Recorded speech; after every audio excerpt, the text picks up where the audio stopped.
ఏర్పడి 16 మాసాలైంది. మేము ఎన్నో సంక్షేమ కార్యక్రమాలు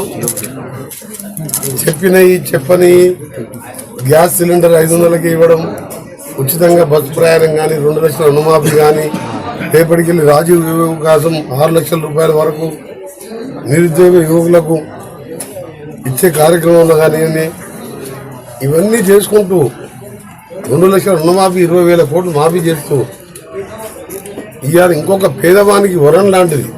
ఇది సంక్షేమ పథకం కాదు, ఈ పేదవాని ఆత్మగౌరవ పథకం. ఇప్పుడే చూసింది మీరు, సన్న బియ్యం మా అరుణ ఇంట్లో ఆమె చేతి వంట తింటుంటే నిజంగా ఇవాళ కోటీశ్వరులు తినే అన్నం తింటున్నాం అంటే ఇది తెలంగాణ ప్రజాప్రభుత్వం. అంటే ఇది నిజమైన తెలంగాణ, పేదవాడు కళ్ళలు కన్న తెలంగాణ ఇది. దొడ్డు బియ్యం ఇస్తే ఆ డీలర్కే 3 రూపాయలకు 4 రూపాయలకు ఇస్తే ఆయన ఏ పోల్ట్రీ ఫామ్కో ఏ రైస్ మిల్లర్కు అమ్మితే ఆయన పాలిష్ చేసి బయట అమ్మేవాడు మార్కెట్లో 2 సార్లు పాలిష్ చేస్తే దాంట్లో ఉన్న న్యూట్రిషన్ అంతా పోయి దాన్ని తిన్నా కూడా వేస్ట్ అది.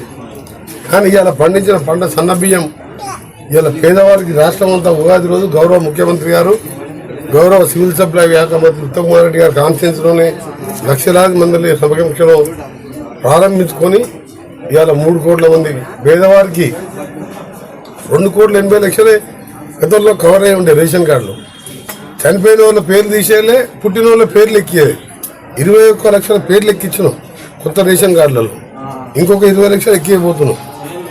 అందరికి కూడా సన్న బియ్యం ఇచ్చే కార్యక్రమం నిజంగా ఇలా పేదగాని ఆత్మగౌరవం నిలబెట్టిన పథకం. నాకైతే చాలా సంతోషంగా అనిపిస్తుంది. అన్ని పథకాలను నా వెంటనే ఉన్న బ్రాహ్మణ విధాన ప్రాజెక్టు, గతంలో నేను మొదలుపెట్టిన ప్రాజెక్టు, ఆ తర్వాత వీరేశం గారు ఎమ్మెల్యే ఉన్నప్పుడు ఆయన టీఆర్ఎస్ పార్టీలో ఉన్న అసెంబ్లీలో మాట్లాడి చేసిన కొంచెం నత్తనడక పని నడిస్తే ఈ ముఖ్యమంత్రి గారు వెంటనే వచ్చి 100 కోట్లు రిలీజ్ చేసి దాదాపు ఇవాళ 10-20 ఊళ్ళల్లో చెరువులు నింపితే ఒక 10,000 ఎకరాలకు నీళ్లు వచ్చినాయి. ఏదైతే ఎండిపోయే పరిస్థితి మాకు బోర్ అయితే 1000 ఫీట్లకు నీళ్లు పడదు. అన్ని పథకాలు ఒక ఎత్తు, ఇవాళ సన్న బియ్యం పథకం ఒక ఎత్తు. నిజంగా తెలంగాణ వచ్చిన సంతోషం నాకు ఇవాళ అనిపిస్తుంది. ఈరోజు పేదవాళ్ళ ఇంట్లో కూర్చొని మాట్లాడుకుని తింటుంటే చిన్నతనంలో మేము కూడా గ్రామీణ ప్రాంతంలో అదే పరిస్థితిలో పెరిగినాం. పెద్ద మేము దొరలం కాదు, కోటీశ్వరం కాదు, మధ్యతరగతి రైతు కుటుంబంలో ఇలానే కింద కూర్చొని తింటుంటే ఇలా నేను నా పక్కన ఎమ్మెల్యే, జాయింట్ కలెక్టర్, ఆర్డీఓ, ఎంఆర్ఓలు, మా నాయకులు, మా అక్కలు, చెల్లెళ్ళు, పేదవాడు చిన్నవాడని లేదు. రాబో 3.5 సంవత్సరాలే కాదు, ఆ తర్వాత వచ్చే 5 సంవత్సరాలు కూడా ఇదే ఇందిరమ్మ రాజ్యం. సోనియా గాంధీ తెలంగాణ ఇవ్వడమే కాదు, అంతకుముందు అన్నం పెట్టిన ఉపాధి హామీ పథకం పెట్టిన ఎవరు?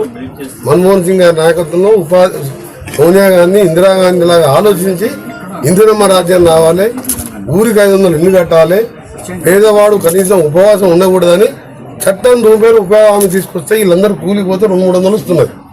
అంతమంది ఈ పథకం లేదు, అది పథకం కాదు, చట్టం చేసినాం. అది 100 రోజుల పని చేయకపోతే ఆ అధికారి జైలు పోతాడు. అలాంటి పథకాలు పెట్టడం ఇవాళ తెలంగాణ ఇచ్చిన సోనియా గాంధీ గారి పుణ్యమాని ఇవాళ సన్న బియ్యం తింటున్నాం. ఇవాళ తప్పకుండా మీ అందరికి రాబో కాలంలో ఇల్లు కావాలన్నారు.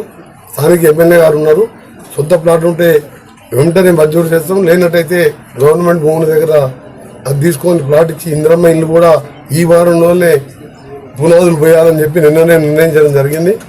ఏదేమున్నా సరే రేపు శ్రీరామనవమి పండుగ, శ్రీరాముని కళ్యాణం, తెల్లారి పట్టాభిషేకం. ఈ సమయంలో మేమంతా నేను ఎమ్మెల్యే వచ్చి ఇక జేసీ గారితో మా అరుణ ఇంట్లో ఇలా భోజనం చేయడం సన్న బియ్యంతో చాలా నిర్మించింది. తప్పకుండా ఈ పథకమే కాదు, 6 గ్యారెంటీలుగా చెప్పని పథకాలు కూడా చేయబోతున్నాం. తప్పకుండా చేసి చూపిస్తాం.